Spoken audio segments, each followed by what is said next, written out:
এ কবরের যাত্রীরা যত মাঝে মাঝে কবরের কাপড়ের কাপড় সহ তাজা মালিক লাশ দেখায়, দেখার পর হেজগার আল্লাহ ওয়ালা ছাড়া দেখা যায় না।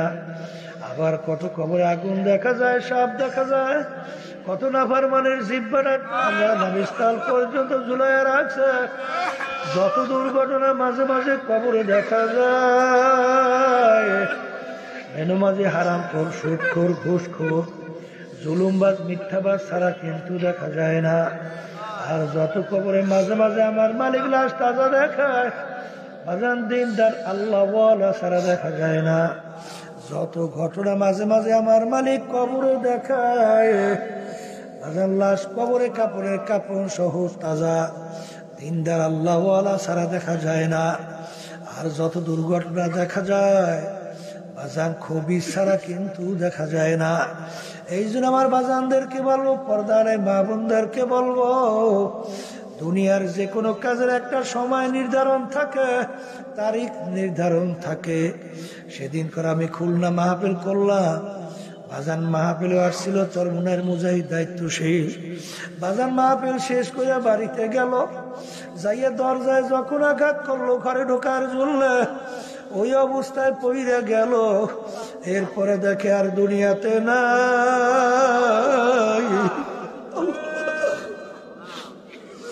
আল্লাহু আল্লাহ। এ দুনিয়াদার পাগল আমার বাবারা, তোমাদের এই বরগুনাগামী লঞ্চে ঢাকা সদরঘাট থেকে যখন লঞ্চ ছাড়লো, পানির ভিতরে যখন লঞ্চে আগুন ধরে গেল, আরে যুবক ছেলে আগুনের ভিতরে আটকে হয়ে গেছে।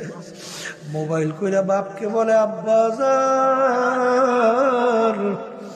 দেখা হবে কিয়ামতের ময়দানে। আর বাপের সঙ্গে দেখা করতে পারে নাই।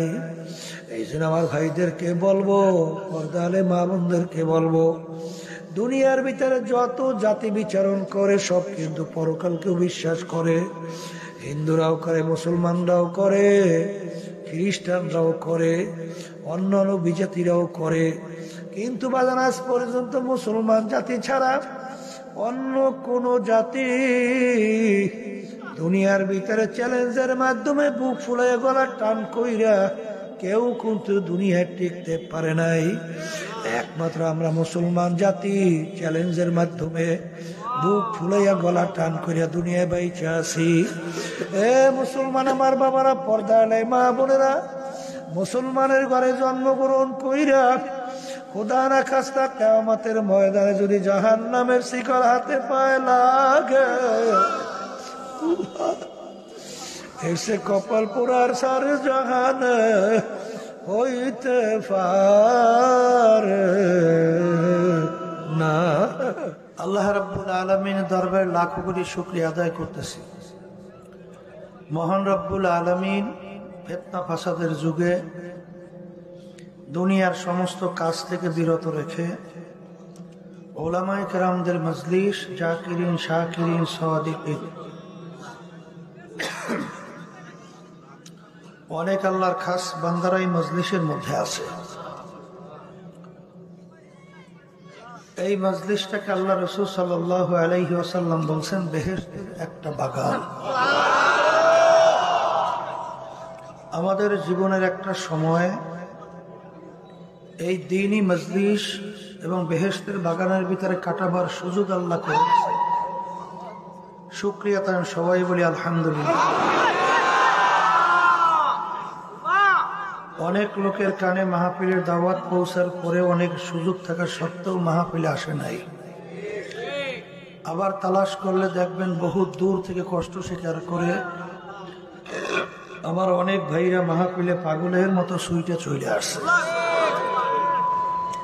মাং জাদ্দা ওয়াজাদা, যে যেই জিনিস পাওয়ার জন্য চেষ্টা করে ওই জিনিস সে পাইয়াও যায়। দাদাজান আব্বাজান সরমনের জমিনে ঘুমায় আসছে। আমার আব্বাজান বলতেন দিনী মাহফিলে প্রথম থেকে শেষ পর্যন্ত থেকে বাড়ি বিদায় হয়ে চলে গেলে আমল নামার মধ্যে কম পক্ষে হলেও 50 লক্ষ নেকি এর কম জমা হতেই পারে না। নিয়াত যাদের সহি, আল্লাহকে রাজি খুশির উদ্দেশ্যে যারা আসছেন, রব্বুল আলামিন লক্ষ লক্ষ নেকি তাদের আমলনামায় দান করবে। এত নেকি পাওয়া যাবে জানার পরেও অনেকের সুযোগ থাকা সত্ত্বেও আসে নাই। না আসার কারণ হিসেবে আব্বাজান রহমাতুল্লাহি আলাইহি বলতেন বুঝের অভাব। আর এই বুঝের জন্যই মাহফিলের ব্যবস্থা। আল্লাহ রাব্বুল আলামিনের কাছে দোয়া করেন, রব্বুল আলামিন আপনি আমাদেরকে দ্বীনের সহি বুঝদান করেন।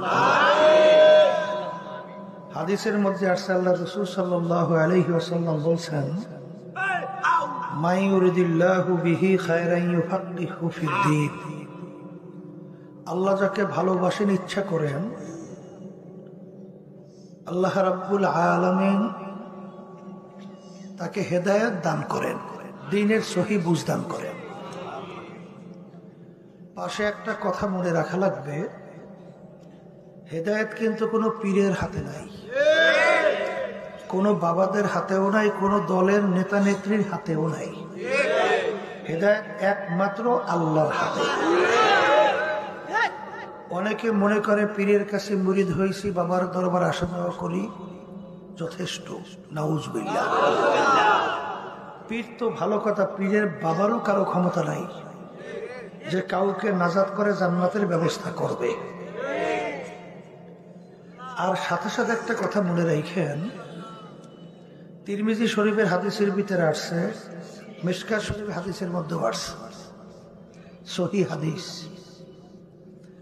আল্লাহ রাসূল সাল্লাল্লাহু আলাইহি ওয়াসাল্লাম প্রায় 1500 বছর আগে সাহাবায়ে কেরামদেরকে লক্ষ্য করে বলছিলেন, এ আমার সাহাবারা, কিয়ামত পর্যন্ত আমার উম্মতেরা, আমার আগের নবীর উম্মতদের ভিতরে 72 দল ছিল, আমার উম্মতদের ভিতরে 73টা দল হবে।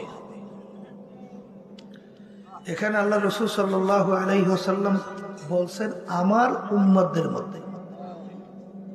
এখানে কিন্তু হিন্দু, খ্রিস্টান, ইহুদি, বৌদ্ধ, অন্যান্য ধর্ম অবলম্বী এরা কিন্তু এই 73 দলভুক্ত না।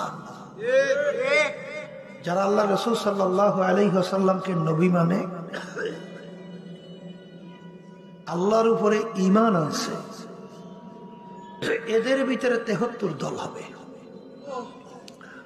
এই 73 দলের ভিতরে 72 দল ধ্বংসপ্রাপ্ত হয়ে জাহান্নামে চলে যাবে।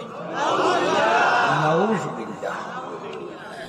কথাটা কিন্তু আমি বলি নাই, আল্লাহ রাসূল সাল্লাল্লাহু আলাইহি ওয়াসাল্লাম বলছেন, আমি শুনাইতেছি। সাহাবায়ে কেরাম প্রশ্ন করছিলেন, হে আল্লাহ রাসূল সাল্লাল্লাহু আলাইহি ওয়াসাল্লাম, আপনার উম্মতদের ভিতরে 72 যে 73 দল হয়, এর ভিতরে একটা দল শুধু নাজাত পাইয়া জান্নাতে যাবে, বাকি দল ধ্বংসপ্রাপ্ত জাহান্নামে যাবে। কোন দলটা বেহেশতে যাবে তার পরিচয়টা কি?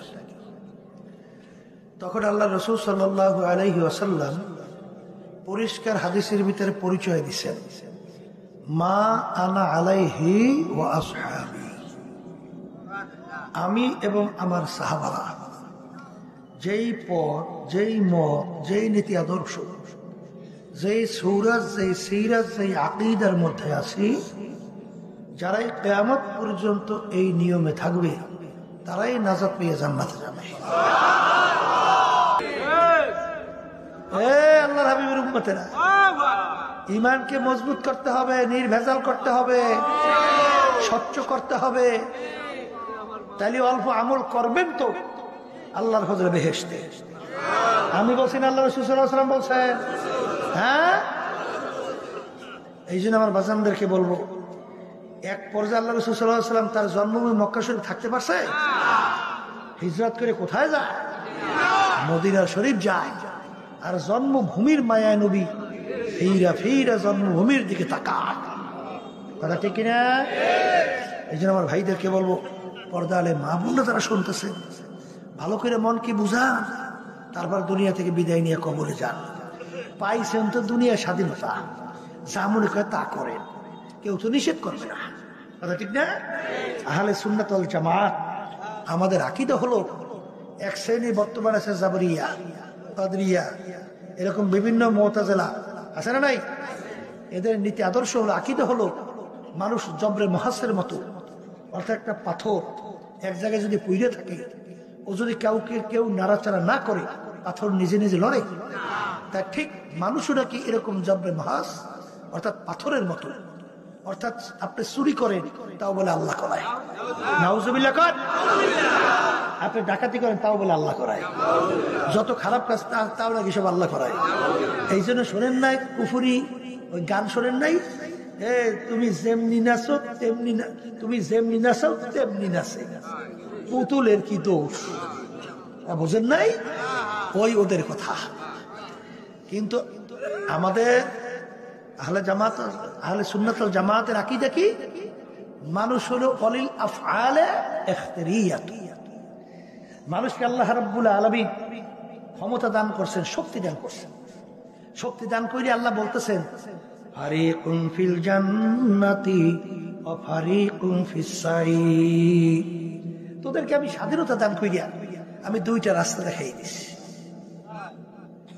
তুই যদি ডানের রাস্তায় চলো, তার শেষ পরিণাম তোর জন্য এমন মেহমানখানা আমি রাখছি, যেই মেহমানখানার নাম হলো বেহেশত। আল্লাহ আপনি আমার জন্য, আমাদের সবার জন্য কবুল করে না।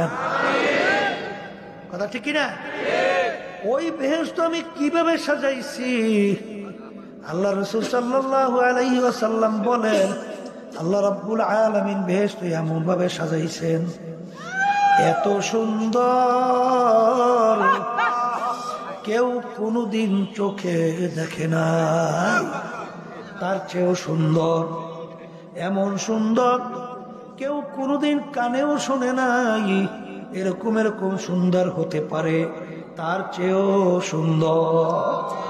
আল্লাহ রাসূল সাল্লাল্লাহু আলাইহি ওয়াসাল্লাম বলেন, বেহেশত এমন সুন্দর কেউ কোনোদিন কল্পনাও করতে পারে নাই, এরকম এরকম সুন্দর হতে পারে, তার চেয়েও সুন্দর। আমি বলছি আল্লাহ রাসূল সাল্লাল্লাহু আলাইহি ওয়াসাল্লাম বলছেন, হ্যাঁ, সেই বেহেশতের ভিতরে একবার যদি ঢোকো আর কোনোদিন বের করা হবে না। কথা ঠিক না ভাই? ঠিক।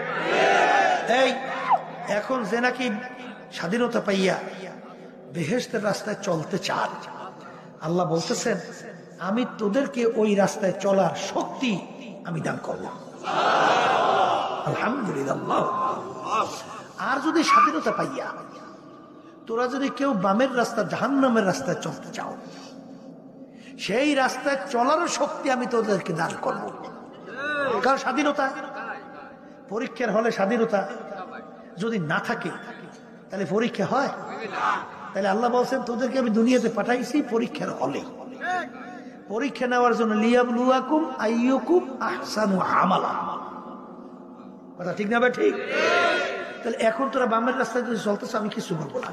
ফেরাও মাওলার সঙ্গে চ্যালেঞ্জ করে নাই, খোদাই দাবি করে নাই, বনি ইসরাইলের ছেলে সন্তানগুলো ধরে ধরে জবাই করে নাই। এই দুনিয়া কেউ কারো বলার কোনো শক্তি ছিল? কিন্তু ফেরাউনকে স্বাধীনতার মধ্যে আল্লাহ কিছু কইছে? আসতে পারে বলছে। সাদ্দাত মাওলার সঙ্গে চ্যালেঞ্জ করে দুনিয়ায় ওর বেহেশত বানায় নাই? আল্লাহর স্বাধীনতায় কিছু বলছে? নমরুদ এই তার খলিল ইব্রাহিমকে আগুনে ফেলায় নাই? এই স্বাধীনতা কিছু বলছে? আল্লাহ হাবিব সাল্লাল্লাহু আলাইহি সাল্লাম তার শরীর মোবারক, মাথা মোবারকের উপরে এমন ভাবে আঘাত করছে, আল্লাহু আকবার, হেলমেট ভাইঙ্গা আল্লাহর হাবিবের মাথা মোবারকের ভিতরে ঢুকে পড়ছে। স্বাধীনতার মধ্যে আল্লাহ কিছু কইছে? হ্যাঁ, শরীর মোবারক থেকে রক্ত বের হইয়া জুতা মোবারক আইকে পর্যন্ত গেছে। হ্যাঁ, এক পর্যায়ে আল্লাহ নবী সাল্লাল্লাহু আলাইহি ওয়াসাল্লাম উহুদের ময়দান, দাঁড়াই থাকতে পারে না, শক্তি নাই, ঠাস করে জমিনে পড়ে গেছে। শয়তান ঘোষণা করাই দেয়, কুতিলা মুহাম্মদ সাল্লাল্লাহু আলাইহি ওয়াসাল্লাম। নাউজুবিল্লাহ। মুসলমান পাগলের মতো ছুটাছুটি করতেছে, নবী দুনিয়াতে নাই। ওই অবস্থায় মুসলমানরা আল্লাহ রাসূল সাল্লাল্লাহু আলাইহি ওয়াসাল্লামকে ধইয়া উস্কাইয়া যেই মদিনা শরীফ উহুদের পাশে যেই পাহাড়ের গর্তের ভিতরে রাখছিল, সেই গর্তের কাছে যাইয়ে দাঁড়াই দাঁড়াই গর্তটা দেখে আসছে। কথা ঠিক না? কিন্তু এই স্বাধীনতার মধ্যে আল্লাহ কিছু বলছে? আস্তে কয় বলছে কিছু? বললে তো আর পরীক্ষার হল থাকে না, ঠিক না? এই জন্য আমার বাজানদেরকে বলো, পর্দা আলে মা বোনদেরকে বলো, আজকে যারা স্বাধীনতা পাইয়ে পরীক্ষার হলে যা মনে করে তা করে, আমার মালিককে তো কিছু বলবেন না।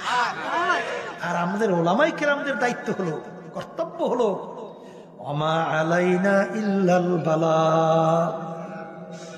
আমাদের দায়িত্ব শুধুমাত্র তোমাদের কাছে পৌঁছানো দায়িত্ব, মানো বা না মানো, এটা জোর কইরা মানার দায়িত্ব কিন্তু আমাদের নাই। কারণ আল্লাহ রাসূল সাল্লাল্লাহু আলাইহি ওয়াসাল্লাম যখন দ্বীনের দাওয়াত দিল, কাফেররা যখন ঈমান আনে না, আল্লাহর হাবিব সাল্লাল্লাহু আলাইহি ওয়াসাল্লাম এমন পরেশান হয়ে গেল, মনে হয় যেন নিজে ধ্বংস হয়ে যাবে। আল্লাহ রাব্বুল আলামিন আয়াত নাযিল করে, রাসূল আপনাকে দুনিয়াতে আমি পাঠাইছি শুধুমাত্র দাওয়াত পৌঁছে দেওয়ার জন্য। ওরা নামে মানে বা না মানু, জোর কইরা মানাবার দায়িত্ব কিন্তু আপনার না। ওদেরকে আপনি ইচ্ছা করলে হেদায়েত করতে পারবেন না, হেদায়েতের চাবিকাঠি আমার হাতে। এই জন্য হাদিসের ভিতরে আসছে, যতফুল কালাম আমার মালিকের হাতে। কথা ঠিক না বেঠি? এই দিলের মালিক কেডা? জোরে কর। এই জন্য আমার বাজানদেরকে বলবো, পর্দা আলে মা বোনদেরকে বলবো, এ দুনিয়াদার পাগল, মাঝে মাঝে একটু চক্ষু বন্ধ করো, নিরিবিলি একটু মুরাকাবা করো। বাজান, আল্লাহু আকবার, দুনিয়া কি স্থায়ী না অস্থায়ী? আরে দুনিয়া কেউ কোনোদিন ইচ্ছা করে থাকতে পারে নাই, কেউ কোনোদিন থাকতে পারবে না। এ দুনিয়াদার পাগল, তাম দুনিয়ার ভিতরে যত বড় মেয়ারা আছে, ইতিহাস পড়লে দেখবা বাজান কত চেষ্টার পরেও কিন্তু থাকতে পারে নাই, আর কেউ কোনদিন থাকতেও পারবো না। যেহেতু দুনিয়া থাকতে পারবো না, একদিন রওনা করে যাওয়া লাগবে। যেহেতু রওনা করে যাওয়া লাগবে, আমি সেই বাজানদেরকে বলবো, পর্দা আলে মা বোনরা যারা শুনছেন, সেই বাজানদেরকে বলবো, মা বোনদেরকে বলছি, বাজান দুনিয়ার যে কোনো কাজের মধ্যে কেউ যদি 5 বার ঠগ, আবার ওই কাজের ভিতরে চেষ্টা করলে জিতবার আশা করা যায়। কিন্তু এই কবরের যাত্রীরা, একবার যদি কেউ কবরে যাইয়া ঠইগা বস, দ্বিতীয়বার দুনিয়াতে আইসা বিল কইরা জিতবার কিন্তু আর আশা নাই। এই যে আমার বাজানদেরকে বলবো, পর্দা আলে মা বোনদেরকে বলবো, বাজান আমি বুঝের জন্য কোরআনুল কারীমের শুরুর আয়াত তেলাওয়াত করছিলাম।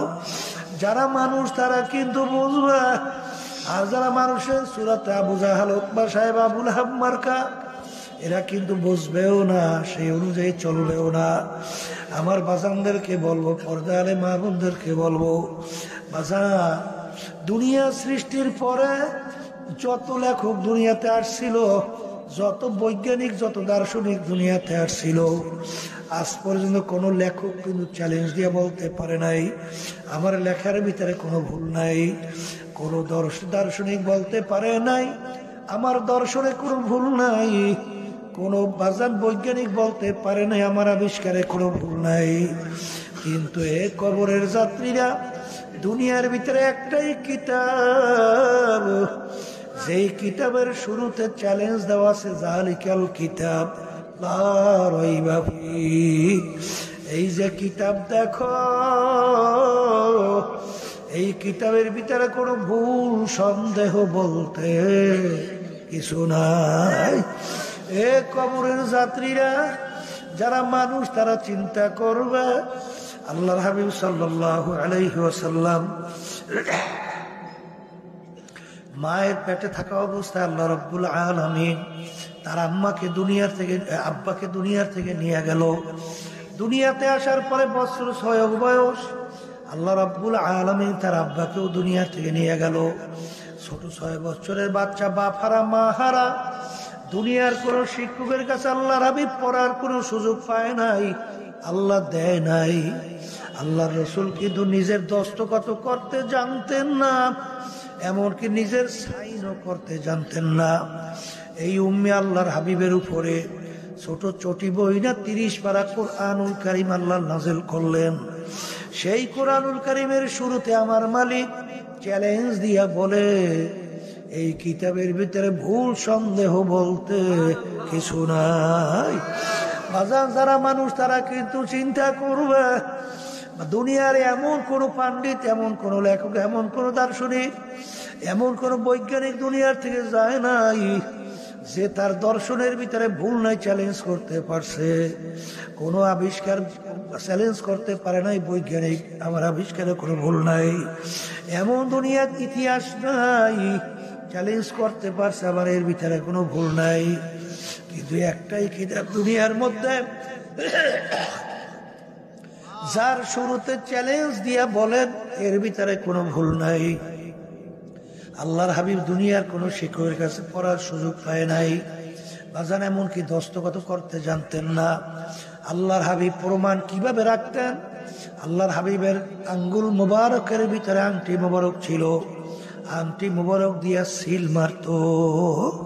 বাজান বছর 1.5 আগে হবে, চরমোনাইতে এক ডক্টর আসছিল, আল্লাহর হাবিবের পক্ষ থেকে যে চিঠি লেখছিল, আল্লাহর হাবিব সাল্লাল্লাহু আলাইহি ওয়াসাল্লাম ওই চিঠির উপরে আংটি দিয়ে যে সিল মারছিল, সেই সিল সহ আমার জন্য কাজ দিয়া বান্দাইয়া ওই চিঠিটা নিয়ে আসছিল। তখন আমি তাকাইয়া দেখলাম আল্লাহর হাবিব সাল্লাল্লাহু আলাইহি ওয়াসাল্লামের আংটি মুবারক সিলটা কেমন ছিল। এ কবরের যাত্রীরা, আরবের কাফেররা আরবি ভাষী ছিল, কোরআনুল কারীম কিন্তু আরবি ভাষায় নাযিল হয়েছিল। কোরআনুল কারীম কিন্তু আরবি ভাষায় নাযিল হয়েছিল। কাফেররা কিন্তু আরবি ভাষা বুঝত, বাজান তারা কিন্তু বহু চেষ্টার পরও কোরআনুল কারীমের ভিতরে ভুল বের করতে পারে নাই। এখনো কোরআনুল কারীম আমাদের ভিতরে আছে না না? আমি আমার বাজানদেরকে বলবো, পর্দা আলে মা বোনদেরকে বলবো, বাজান আপনাদের সঙ্গে কোনো আমাদের ঝগড়া নাই, মারামারি কাটাকাটি কিছুই নাই। তোমার কবরে তুমি যাবা, আমার কবরে আমি যাব। তোমার কবরে প্রশ্নের উত্তর তুমি দেবা, আমার কবরে প্রশ্নের উত্তর আমি দিব। বাজান বুঝা শুই না কবরে যাও, কারণ দুনিয়ার কাজে 5 বার 10 বারও যদি কেউ ঠগো, আবার সেই কাজের ভিতরে চেষ্টা করলে জিতবার আশা করা যায়। কিন্তু এই কবরের যাত্রীরা একবার যদি কেউ কবরে যাইয়া ঠইগা বস, দ্বিতীয়বার দুনিয়াতে আইসা পিল কইরা জিতবার কিন্তু আর আশা নাই। বাজার আসলে তোমার আমার অনেকের চিন্তাই নাই, এর জন্য চেষ্টাও নাই, চোখেও পানি নাই। কিন্তু বাজান আল্লাহ রাসূল সাল্লাল্লাহু আলাইহি ওয়াসাল্লাম তার অল্প বয়সে তার দাড়ি মুবারক পাইকে গেল, তার পিঠ মুবারক গুজা হয়ে গেল। সাহাবায়ে কেরাম বলে, আল্লাহর রাসূল এত অল্প বয়সে আপনার দাড়ি মুবারক কেন পাকলো, পিঠ মুবারক কেন গুজা হইল? আল্লাহ রাসূল সাল্লাল্লাহু আলাইহি ওয়াসাল্লাম বলে, এ আমার সাহাবারা, হরে কথার কথা, আমি যা দেখি তোমরা তো তা দেখো না, আমি যা শুনি তোমরা তো শোনো না, আমি যা জানি তোমরা তো জানো না। কোরআনুল কারীমের মধ্যে আল্লাহ রাব্বুল আলামিন যারা বেনামাজি 5 ওয়াক্ত ঠিক মতো নামাজ পড়ে না, যারা বেরোজগাররা ঠিক মতো রমজানের রোজা রাখে না, যারা হারাম হালাল তমিজ কইরা খায় না, চলে না, যারা বেপরদায় চলে, যারা মিথ্যা বলে, জুলুম করে, আরে বিভিন্ন মানুষের মাল ঠকাইয়া সম্পদ বাড়ায়, ধোঁকাবাজি করে, আর এদের ব্যাপারে আমার মালিক যে আযাব ও গজবের ঘোষণা দিয়েছে, ওই 1 সেকেন্ডে আযাব কোনো মানুষ সহ্য করতে পারবে না। আমার উম্মতরা কিভাবে জাহান্নামের আগুনে জ্বলবে, এই চিন্তায় চিন্তায় আমি রসুলের দাড়ি পাইকা গেল, আমার পিঠ গুজা হইয়া গেল। এ আল্লাহর বান্দারা, পর্দা আলাই মা বোনেরা, আল্লাহ রসুল সাল্লাল্লাহু আলাইহি ওয়াসাল্লাম তিনি কিন্তু তার নিজের চিন্তায় দাড়িও পাকে নাই, পিঠ মুবারক গুজা হয় নাই। তোমার আমার চিন্তা আল্লাহর হাবিবের দাড়ি মুবারক পাকলো, পিঠ মুবারক গুজা হয়ে গেল। এ দুনিয়াদার পাগল আমার বাবারা, আমিনু কামা আমানান নাস, তোমরা ঈমান আনো সাহাবায়ে কেরাম যেভাবে ঈমান আনছিল, তোমাদের বিশ্বাসের ধরনটা কেমন হবে? সাহাবায়ে কেরামদের ঈমানের ধরন যেরকম ছিল। ওমর ফারুক রাদিয়াল্লাহু তাআলা আনহু অর্ধেক দুনিয়ার রাজত্ব করছিলেন, বাংলাদেশের মতো প্রায় 200 দেশের রাজা।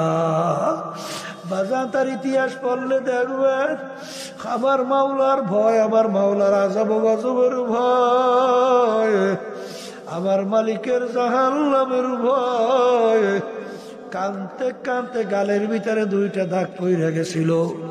লোকেরা বলে আমি ঔষধ লাগান ভালো হবে। তিনি বলে ও আমার সাথীরা, কিয়ামতের ময়দানে যখন মালিক জিজ্ঞাসা করবে ওমর কি আমল নিয়ে আসছো, চিন্তা করে বলছি মালিক আর কিছু আনতে পারছি কিনা জানি না, তবে তোমার ভয়, তোমার জাহান্নামের ভয়, তোমার আযাব গজবের ভয়। গালের ভিতরে কানতে কানতে দাগ পরে নিয়ে আসছি। বাজার ওমর ফারুক রাদিয়াল্লাহু তাআলা আনহু তার ইতিহাস পড়লে দেখবেন অনেক সময় রাস্তা দিয়ে হাঁটতো, ফেজা কুটা নাড়া হাতের ভিতরে উঠাইয়া তাকাইয়া তাকাইয়া 2 চোখের পানি ফালাইয়া কান্দে আর বলে, ও ফেজা কুটা নাড়া, তুই আমার চেয়ে অনেক ভালো। আরে তুই মাটির সঙ্গে মিলা যাবি, তোর হিসাব নাই, নিকাশ নাই, বেহেশত নাই, জাহান্নাম নাই। কিন্তু আমি ওমর মানুষ, কিয়ামতের ময়দানে আমার মালিকের সামনে দাঁড়াইয়া হিসাব দেওয়া লাগবে। আরো ফেজা কুটা নারা, তুই আমার চেয়ে অনেক ভালো। হাজার ওসমান গনি রাদিয়াল্লাহু তাআলা আনহু বাংলাদেশের মতো প্রায় 350 দেশে রাজত্ব করছিলেন। তার ইতিহাস পড়লে দেখবেন তিনি কবর দেখতে অনেক সময় এমন অঝরে কান্না শুরু করত, কাঁদতে কাঁদতে দাঁড়ানো অবস্থায় ঠাস করে বইসা পড়ত। লোকেরা বলে আমির, এরকম কবর দেখতে আপনি এরকম কেন অস্থির হইয়া যান? তিনি বলেন ও আমার সাথীরা, আখিরাতের যে কয়টা ঘাটি, তার প্রথম নম্বর ঘাটি হইল কবর। এই কবরে যার সঙ্গে ভালো ব্যবহার হবে, সামনের ঘাটিতেও ভালো ব্যবহারের আশা করা যায়। এই জন্য আমি কবর দেখলে সহ্য করতে পারি না। এ কবরের যাত্রীরা, আমার আব্বাজান রহমাতুল্লাহি আলাইহি বলতেন, যেই মামলার তদবির নাই, সেই মামলারও কিন্তু খালাস নাই। বাজা তোমার আমার চিন্তাও নাই, চেষ্টাও নাই। আলী রাদিয়াল্লাহু তাআলা আনহুর ইতিহাস পড়ে দেখো। বাজার অনেক সময় ওযু করতে যখন রওনা করতেন, মাহার চেহারা মোবারক লাল হইয়া যাইতো। জিজ্ঞাসা করে হযরত, এরকম চেহারা মোবারক আপনার কেন লাল হইয়া গেল? তিনি বলে আমি কার সামনে দাঁড় হইতে যাইতেছি, আমার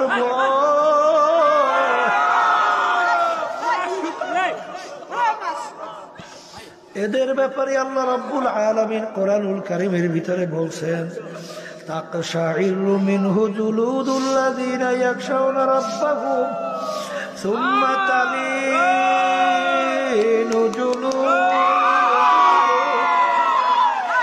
ওয়া কুলুবুহুম ইলা যিকরিল্লাহ। আল্লাহ রাব্বুল আলামিন বলে আমার এক শ্রেণীর এরকম বন্দাবান্দি দুনিয়ার মধ্যে আছে, আরে তাদের কাছে যখন নাকি আমার আযাব ও গজবের আলোচনা করা হয়, তাদের সামনে যখন জাহান্নামের আলোচনা করা হয়, আরে তাদের ভয়, তাদের শরীরের চামড়া থরথর করিয়া কাঁপতে থাকে, তাদের কলবটা বিচলিত হইয়া যায়। বাজান গুনার পর গুনাহ করিয়া যাইতেছে, ওই একটু চিন্তাও নাই, চেষ্টাও নাই।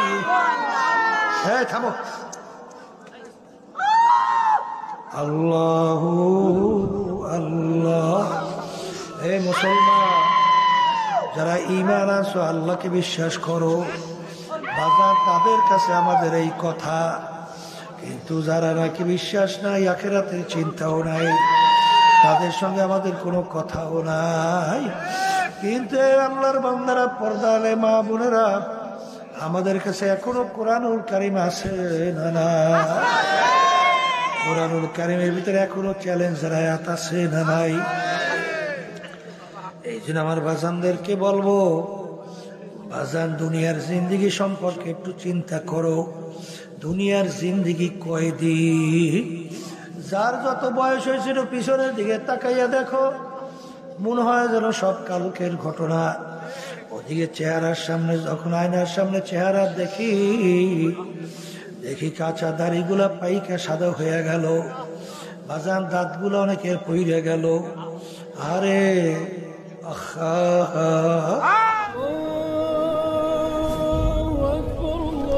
নিউ উজানি টিভি, সুস্থ সাংস্কৃতিক প্রত্যাশায় আপনাদের সেবায় নিয়োজিত।